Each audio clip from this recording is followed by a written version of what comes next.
aqui agora, de bate-pronto, o vídeo de hoje da minha participação no SBT, eu falando sobre o trabalho do Tite. Assiste aí. Inclusive a coletiva dele é insossa igual o Flamengo, né? Cabisbaixo, triste, abalado. Um jogo chato de assistir. O Flamengo hoje é chato de assistir.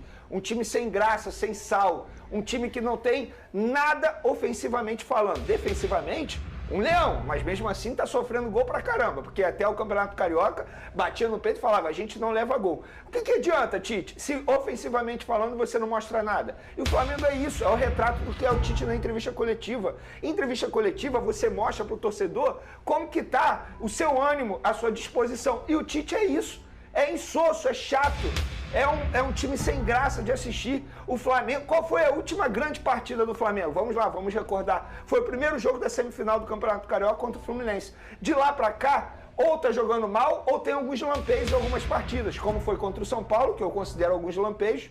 A postura contra o Palmeiras entra em campo para não perder, não entra em campo para ganhar. A verdade é essa, vem jogando mal. E é uma teoria falando de ciência é uma desculpa toda vez.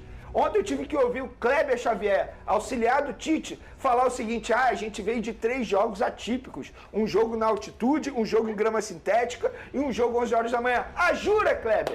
Vocês não sabiam disso? O planejamento de vocês foi errado. Vocês chamaram uma pressão para o clássico contra o Botafogo ontem, vocês chamaram uma pressão pelo desejo de vocês, pela decisão de vocês, pelo planejamento de vocês. E o Flamengo, no mínimo, deveria ter apresentado um bom futebol, sabe por quê? Vários titulares nem viajaram para Bolívia, ficaram no Rio de Janeiro se preparando para esse jogo. E o que a gente pode ver? O De La Cruz, que estava na altitude, foi o jogador que mais correu. O Fabrício Bruno, que estava na altitude, foi o jogador que mais correu. A gente viu um Arrascaeta sendo poupado para esse jogo, saindo com uma lesão muscular. A gente viu um Pedro desempenhando nada dentro de campo. Ô Tite, ou você muda a forma de jogar, a postura de jogar, você entende que você está comandando o Flamengo, que tem uma cultura extremamente ofensiva, ou você vai ter prazo de validade no comando técnico da equipe do Flamengo. Vocês viram? Falei. Acho que eu nunca falei tanto naquele programa de uma vez só. Foi um desabafo. É exatamente o que eu penso atualmente sobre o trabalho do Tite. Um trabalho fraco até o momento, um trabalho que eu não vejo evolução. Ele levou no tático do técnico Arthur Jorge do Botafogo.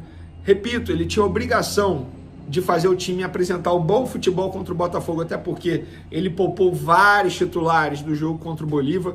E esses jogadores que foram poupados não jogaram bem. O Arrascaeta, inclusive, saiu lesionado. Já a gente vai falar sobre a lesão muscular dele. Vamos falar que se é grave ou se não é. Quem esteve na altitude, De La Cruz e Fabrício Bruno, correram pra caramba. Correram mais que os jogadores que foram poupados e nada fizeram. Isso aí é um pouco do que eu penso do trabalho do Tite. Ou melhora, ou terá prazo de validade no Flamengo. Dando continuidade aqui, segundo o site Espião Estatístico, a derrota por 2-0 para o Botafogo teve uma marca negativa para o Flamengo, que não conseguiu nenhum arremate em direção à meta alvinegra. É a primeira vez que o clube não acerta o alvo na condição de mandante no Campeonato Brasileiro nos últimos 10 anos. Mais uma marca negativa do Tite, hein? Os comandados de Tite finalizaram 14 vezes no Clássico no Maracanã, mas todas foram para fora ou bloqueadas pela defesa adversária. Já o Botafogo concluiu 9 vezes a gol e acertou a meta rubro-negra 3 vezes, marcando 2 gols. Tá aí. Números não são... números... Para quem analisa só número, tá errado, não está analisando futebol de maneira correta. Inclusive, o Tite teve ótimos números na seleção brasileira. É muito bom treinador, mas não ganhou nada de importante. A verdade é essa. Olha a informação aí do apresentador André Rizek, lá do Sport TV. Relatório de empresa contratada por Texon indica que segundo gol do Botafogo contra o Flamengo foi ilegal. O relatório da empresa Good Game, empresa contratada por John Texel, dono da SAF do Botafogo, para monitorar lances de partidas do Alvinegro em tempo real, indicou que o segundo gol da equipe na vitória por 2-0 contra o Flamengo no último domingo foi ilegal. Os estudos entendem que houve falta de Diego Hernandes e Fabrício Bruno antes da conclusão de Savarino para o fundo das redes. Eu vou dar minha opinião, eu também acho que foi falta. Na verdade, posso ser sincero, esse tipo de lance, na minha opinião, não é falta.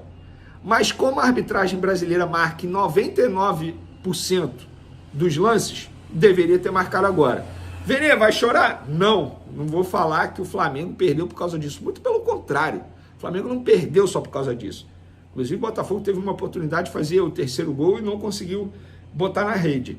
Mas, enfim, agora eu quero ver o John Texel falar. Ai, meu Deus, vai reclamar? Não, John Texel. E aí, John Texel, agora você não reclama, né?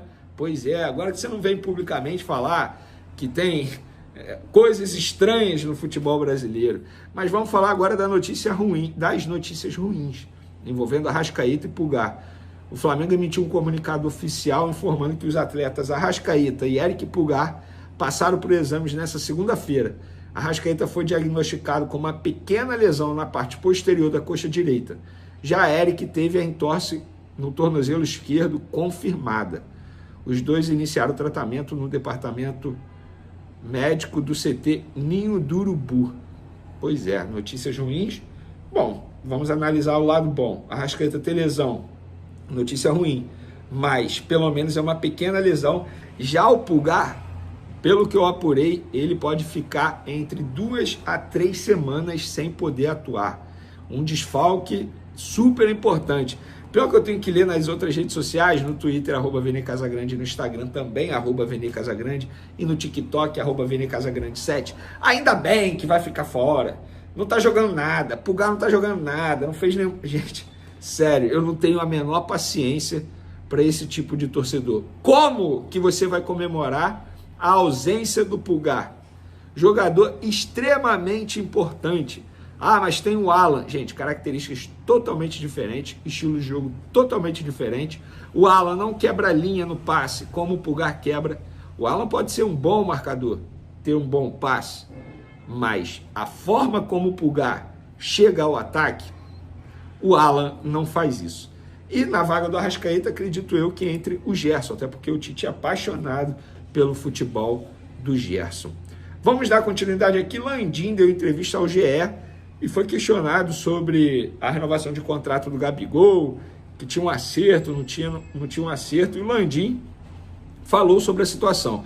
A gente teve longas negociações com ele, Gabigol, mas não chegou a um acerto. Se tivesse chegado, teríamos acertado o contrato com ele. A gente nunca deixou de conversar com ele. Existia no ar esse problema do processo da dopagem. Como quem assina sou eu, digo que comigo não teve acordo. Eram trazidas para mim etapas do processo de negociação. Se tivesse acordo, eu assinava. Chega no momento em que digo ok ou não. Quando digo ok, pode ter certeza de que vem uma pilha de papel aqui na minha mesa. Vem tudo assinado, rubricado, em 24 horas está na minha mesa. Então, o Landim voltando a afirmar que em nenhum momento o Flamengo chegou a um acordo com o Gabigol. Totalmente diferente do discurso do empresário do Gabigol, dizendo que teve aperto de mão, ligação para a família do Gabigol, comemorando a renovação de contrato, mas não teve a assinatura.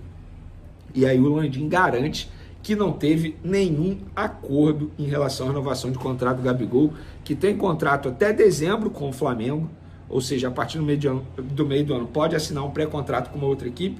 O que eu falo para vocês, cara, a chance disso acontecer é praticamente zero. Eu não vejo o Gabigol manchando a imagem dele no Flamengo. Ele é visto como o maior ídolo dessa geração, para muitos o segundo maior ídolo da história do clube. Muitos botam ele abaixo apenas do Zico.